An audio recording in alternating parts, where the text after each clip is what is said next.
2.5 3 ತಿಂಗಳಲ್ಲಿ ಸಾಕಷ್ಟು ಗುಣಮಟ್ಟದ ಗೊಬ್ಬರ ನಿಮಗೆ ಸಗಣಿ ತಗೊಂಡು ಸಣ್ಣಗೆ ತೆಳ್ಳಗೆ ಕಲಸ್ಕೋಬೇಕು. ಒಂದು ಮುಷ್ಟಿಯಷ್ಟು ಬೆಲ್ಲ ತಗೋಬೇಕು. ಬೆಲ್ಲ ತಗೊಂಡು ಪುಡಿ ಮಾಡ್ಕೋಬೇಕು. ಉಳಿಯಾರ ಪಟ್ಟಣ ಪಂಚಾಯತಿ ಸದಸ್ಯ ರಾಜು ಬಡಗಿ ಅಂತೇಳಿ ಉಳಿಯಾರ್ನಲ್ಲಿ ವಿಜಯನಗರ 6ನೇ ವಾರ್ಡಲ್ಲಿ ಸದಸ್ಯ ಆಗಿದ್ದೀನಿ. ಇವತ್ತು ನಾನು ಏನು ಹೇಳ್ಕೊಟ್ಟಿದ್ದೀನಿ ಅಂತಂದರೆ, ಪಟ್ಟಣ ಪಂಚಾಯತಿಯಿಂದ ಮತ್ತು ನಮ್ಮ ವಾರ್ಡ್ನಲ್ಲಿ ಸ್ವಂತ ಅವರೇ ಬಂಬು ಕಾಂಪೋಸ್ಟ್ ಮಾಡ್ಕೊಳೋದು ಹೇಗೆ ಅಂತೇಳಿ ಒಂದು ಸರಳವಾಗಿ ಮನೆ ಕಸದಲ್ಲಿ ಗೊಬ್ಬರ ಮಾಡ್ಕೊಳೋದು ಹೇಗೆ ಅಂತೇಳಿ ಒಂದು ಸಣ್ಣದಾಗಿ ಒಂದು ಪೈಪ್ ಇನ್ಸ್ಟಾಲ್ ಮಾಡಿ ಒಂದು ಬಂಬು ಕಾಂಪೋಸ್ಟ್ ಅಂತೇಳಿ ಒಂದು ಮಾಡ್ತಾಯಿದ್ದೀವಿ. ಈ ಬಂಬು ಕಾಂಪೋಸ್ಟ್ ಮಾಡೋ ವಿಧಾನ ಹೇಗೆ ಅಂತ ಹೇಳ್ಬಿಟ್ಟು ನಮ್ಮ ಸ್ನೇಹಿತರಾದಂಥ ಸಂದೇಶ್ ಅವರು ಬಂದಿದ್ದಾರೆ. ಅವರು ಇದರ ಸಂಪೂರ್ಣವಾಗಿ ಸೈಂಟಿಫಿಕ್ಕಾಗಿ ಏನೇನು ಬೇಕು, ಇದಕ್ಕೆ ಸಾಮಗ್ರಿಗಳು ಏನೇನು ಬೇಕು ಅಂತ ಅವರು ಎಕ್ಸ್ಪ್ಲೈನ್ ಮಾಡ್ತಾರೆ. ಅದನ್ನು ಕೇಳಿಸ್ಕೊಳ್ಳಿ. ನಮಸ್ಕಾರ ವೀಕ್ಷಕರೇ. ನಮಸ್ಕಾರ ಸರ್. ವೀಕ್ಷಕರೇ ನಮಸ್ಕಾರ. ಇವತ್ತು ನಾವು ಮನೆಯಲ್ಲಿರುವಂತಹ ಕಸನ ಯಾವ ರೀತಿ ನೀವು ಸಾವಯವವಾಗಿ ಗೊಬ್ಬರವನ್ನು ಮಾಡ್ಕೋಬೋದಂತ ಹೇಳಿ ಒಂದು ಬ್ಯಾಂಬೂ ಕಾಂಪೋಸ್ಟಿಂಗ್ ಅಥವಾ ಪೈಪ್ ಕಾಂಪೋಸ್ಟಿಂಗ್ ಅಂತ ಹೇಳಿ ಒಂದು ಮೆಥಡ್ನ ಯೂಸ್ ಮಾಡ್ಕೊಂಡು ಯಾವ ರೀತಿ ಮಾಡ್ಬೋದು ಅಂತ ಹೇಳಿ ತೋರಿಸ್ಕೊಡ್ತಾ ಇದ್ದೀವಿ. ವೀಕ್ಷಕರೇ, ಮೊದಲನೇದಾಗಿ ನೀವು ಒಂದು ಬ್ಯಾಂಬೂ ಕಾಂಪೋಸ್ಟಿಂಗ್ನ ಮಾಡಬೇಕು ಅಂತ ಹೇಳಿದ್ರೆ ಅಥವಾ ಪೈಪ್ ಕಾಂಪೋಸ್ಟಿಂಗ್ ಅಂತ ಏನು ಹೇಳ್ತೀವಿ, ಇದನ್ನ ಮಾಡಬೇಕಂತ ಹೇಳಿದ್ರೆ ನಿಮಗೆ ಬೇಕಾಗುವ ಸಾಮಗ್ರಿಗಳೇನಪ್ಪ ಅಂತ ಹೇಳಿದ್ರೆ, ಒಂದು ನಿಮಗೆ 6 ಇಂದ 8 ಇಂಚು ಅಗಲ ಇರುವಂತಹ ಒಂದು 5 ರಿಂದ 6 ಅಡಿ ಉದ್ದ ಇರುವಂಥ ಒಂದು ಪೈಪ್ ಬೇಕಾಗುತ್ತೆ. ಸೊ ಈ ಒಂದು ಪೈಪಿಗೆ ನೀವು ಮೇಲ್ಗಡೆ ಎಂಟ್ ಕ್ಯಾಪು ಅಥವಾ ಮುಚ್ಚಲಿಕ್ಕೆ ಯಾವುದಾದ್ರೂ ಒಂದು ಪದಾರ್ಥನ ಇಟ್ಕೊಂಡಿದ್ರೆ ಅಷ್ಟು ಸಾಕಾಗುತ್ತೆ. ಜೊತೆಗೆ ನಿಮಗೆ ಒಂದು 1 ರಿಂದ 1.5 ಅಡಿ ಏನೋ ಒಂದು ಆಳದ ಒಂದು ಗುಂಡಿಯನ್ನು ಮಾಡಬೇಕಿರುತ್ತೆ. ಆ ಒಂದು ಆಳದ ಗುಂಡಿಯಲ್ಲಿ ಈ ಒಂದು ಪೈಪ್ ಏನಿರುತ್ತೆ ಅದನ್ನ ಒಳಗಡೆ ಹಾಕಿ ಅದಕ್ಕೆ ಕಸನ ತುಂಬುವಂತಹ ಒಂದು ವಿಧಾನ ಆಗಿರುತ್ತೆ ಇದು. ವೀಕ್ಷಕರೇ, ಈ 5 ರಿಂದ 6 ಅಡಿ ಏನು ನಾವು ಪೈಪ್ ತಗೊಂಡಿದ್ದೀವಿ ಅದರಲ್ಲಿ ಕೆಳಗಿನ 1 ಅಥವಾ 1.25 ಅಡಿ ಪೈಪಿಗೆ ನಾವು ಯಾವುದನ್ನ ಭೂಮಿ ಒಳಗಡೆಗೆ ಹಾಕ್ತಿವಿ, ಅಲ್ಲಿಗೆ ನಾವು ರಂಧ್ರಗಳನ್ನ ಮಾಡಿರ್ತೀವಿ. 1 ಅಥವಾ 1.5 ಇಂಚು ಅಂತರದಲ್ಲಿ ನಾವು ರಂಧ್ರಗಳನ್ನ ಮಾಡಿದ್ದೀವಿ. ನೀವು ನೋಡ್ತಿರ್ಬೋದು, ಇಲ್ಲಿ ನಾವು ಸುಮಾರು ಒಂದು 6 ರಿಂದ 7 ರಂಧ್ರಗಳನ್ನ ಮಾಡಿದ್ವಿ. ಉದ್ದೇಶ ಇಷ್ಟೇ, ಯಾವುದಾದ್ರೂ ಅಡಿಷನ್ ಆಗಿ ನಿಮಗೆ ನೀರು ಇದರೊಳಗಡೆ ಕಲೆಕ್ಟ್ ಆದರೆ ಆ ನೀರು ಸರಾಗವಾಗಿ ಆಚೆಗೆ ಹೋಗ್ಲಿ ಅಂತ ಹೇಳಿ. ಆ ನೀರು ಹೋಗಿಲ್ಲ ಅಂತ ಹೇಳಿದ್ರೆ ಗೊಬ್ಬರ ಕಳಿಯೋದ್ ಬದಲಾಗಿ ಕೊಳೆಯಕ್ಕೆ ಸ್ಟಾರ್ಟ್ ಆಗ್ಬಿಡುತ್ತೆ. ಹಂಗಾಗಿ ನಾವೇನು ಮಾಡಿದ್ದೀವಿ, ಇಲ್ಲಿ 2 ಬದಿಯಲ್ಲಿ ನಾವು ರಂಧ್ರಗಳನ್ನ ಮಾಡಿದ್ದೀವಿ. ಇದೀಗ ನಾವು ಇನ್ಸ್ಟಾಲೇಷನ್ ಮಾಡಿ ತೋರಿಸ್ತಾ ಇದೀವಿ ಯಾವ ತರ ಇದನ್ನ ಸೆಟಪ್ ಮಾಡಬೇಕು ಅಂತ ಹೇಳಿ.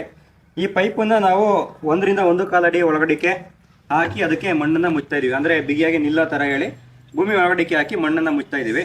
ಸರ್, ಅದನ್ನ 1.25 ಅಡಿ ಎಷ್ಟು ಮುಚ್ಚಿ ಸರ್.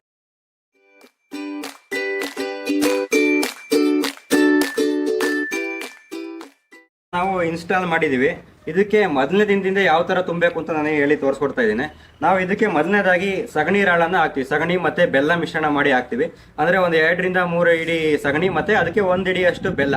ಸಗಣಿ ಹಾಕೋ ಉದ್ದೇಶ ಇಷ್ಟೇ, ಸಗಣಿಲಿರುವಂಥ ಏನು ಸೂಕ್ಷ್ಮ ಜೀವಿಗಳಿರ್ತವೆ ಅವು ಗೊಬ್ಬರ ಉತ್ತಮವಾಗಿ ಆಗಲಿಕ್ಕೆ, ಬೇಗ ಆಗಲಿಕ್ಕೆ ಸಹಕಾರಿಯನ್ನು ಮಾಡ್ತವೆ.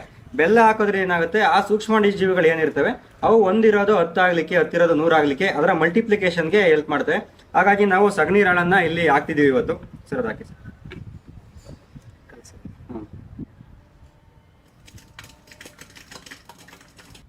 ಒಂದು ವೇಳೆ ನಿಮ್ಮಲ್ಲಿ ಸಗಣಿ ಸಿಗ್ತಾ ಇಲ್ಲ ಅಂತ ಹೇಳಿದ್ರೆ, ಕೇಂದ್ರ ಸರ್ಕಾರದ national centre for organic and natural farming ಅನ್ನೋ ಒಂದು ಸಂಸ್ಥೆಯಿಂದ ವೇಸ್ಟ್ ಡಿಕಂಪೋಸರ್ ಅಂತ ಹೇಳಿ ಒಂದು 30 ರೂಪಾಯಿದು ಒಂದು ಡಬ್ಬಿ ಸಿಗುತ್ತೆ.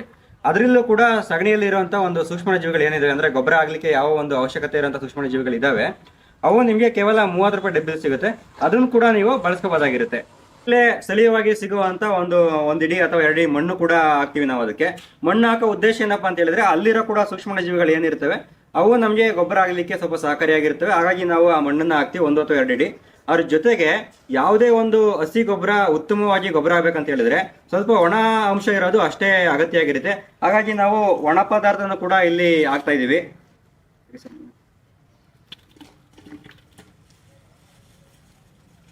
ಈಗ ನಾವು ಸಗಣಿ ಮತ್ತೆ ಬೆಲ್ಲದ ರಾಳನ್ನ ಹಾಕಿದೀವಿ. ಅದಾದ್ಮೇಲೆ ನಿಮಗೆ ಮಣ್ಣು ಮತ್ತೆ ಒಣ ಪದಾರ್ಥಗಳನ್ನ ಕೂಡ ಹಾಕಿದೀವಿ. ಈಗ ನಾವೇನ್ ಮಾಡ್ತೀವಿ, ದಿನನಿತ್ಯ ಸಿಗುವಂತ ತರಕಾರಿಗಳನ್ನ ಇಲ್ಲಿ ಹಾಕ್ತಿದೀವಿ. ಇವಾಗ ಮನೆಯಲ್ಲಿ ಕಟ್ ಮಾಡಿರೋಂಥ ತರಕಾರಿಗಳು ಆದಷ್ಟು ನೀವು 1 ಇಂಚ್ ಅಥವಾ 2 ಇಂಚ್ಗಿಂತ ಸಣ್ಣದಾಗಿ ಕತ್ತರಿಸಿದ್ರೆ ಬೇಗ ಗೊಬ್ಬರ ಆಗ್ಲಿಕ್ಕೆ ಅದು ಸಹಕಾರಿಯಾಗಿರುತ್ತೆ. ಒಂದು ವಿಷಯಕ್ಕೆ ನೆನ್ಪಿಟ್ಕೋಬೇಕು, ನೀವು ತರಕಾರಿನ ಕಟ್ ಮಾಡಿದ ನಂತರ ಆದಷ್ಟು ಬೇಗ ಅದನ್ನ ಯಾವ್ದಾದ್ರು ಕವರ್ನಲ್ಲಿ ಅಥವಾ ಬೇರೆ ಇನ್ಯಾವುದೋ ಡಬ್ಬಿಗಳಲ್ಲಿ ಹಾಕಿ ಇಟ್ಬಿಡ್ಬೇಕು.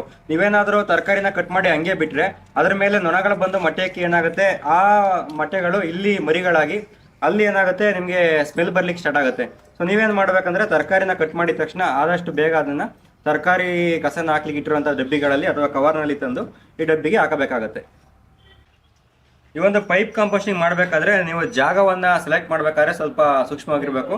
ಯಾಕಂದ್ರೆ ಎಲ್ಲಿ ತಗ್ಗಿನ ಪ್ರದೇಶ ಇರುತ್ತೆ, ನೀರು ನಿಲ್ಲುತ್ತೆ, ಅಲ್ಲಿ ನೀವು ಈ ಒಂದು ಪದ್ಧತಿನ ಅಳವಡಿಕೆ ಮಾಡಬಾರ್ದು. ಯಾಕಂದ್ರೆ ನೀರು ಬಂದು ನಿಂತು ಒಳಕ್ಕೆ ಏನಾದ್ರೂ ನೀರು ಹೋಗ್ತಾ ಇದೆ ಅಂತ ಹೇಳಿದ್ರೆ ಗೊಬ್ಬರ ಕೊಳೆಯಕ್ಕೆ ಸ್ಟಾರ್ಟ್ ಆಗ್ಬಿಡುತ್ತೆ. ಹಾಗಾಗಿ ನೀವೇನ್ ಮಾಡ್ಬೇಕಂದ್ರೆ ಸ್ವಲ್ಪ ಎತ್ತರವಾಗಿರುವಂತ ಪ್ರದೇಶನ ಆಯ್ಕೆ ಮಾಡಿ ನಿಮ್ಮ ಕೈತೋಟದಲ್ಲಿ, ಅಲ್ಲಿ ನೀವು ಈ ಒಂದು ಪದ್ಧತಿಯಲ್ಲಿ ಗೊಬ್ಬರ ಮಾಡಬೇಕಾಗತ್ತೆ.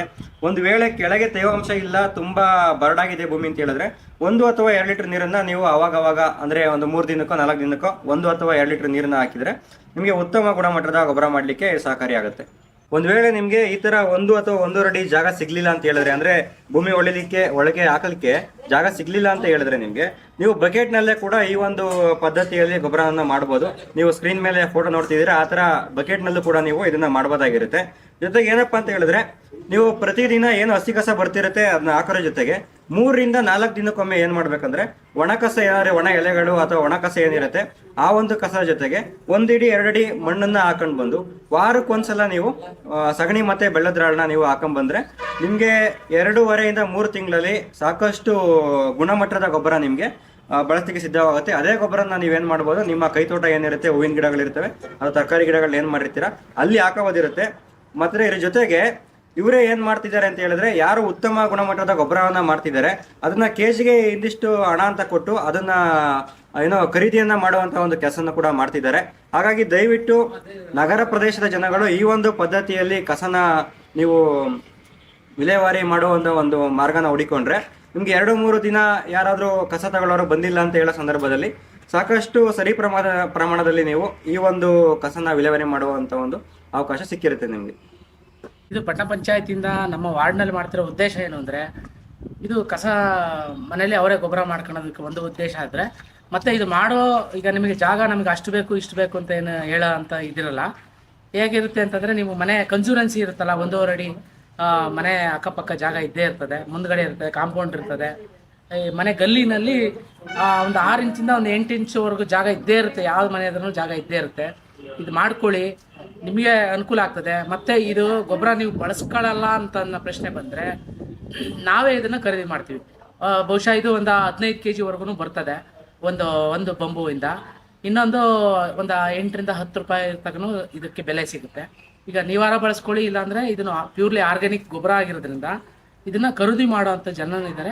ಇದನ್ನು ನಾವೇ ಖರೀದಿ ಮಾಡಿ ಬೇರೆಯವ್ರಿಗೆ ಕೊಡೋವಂಥ ವ್ಯವಸ್ಥೆಯನ್ನು ಮಾಡ್ತೀವಿ.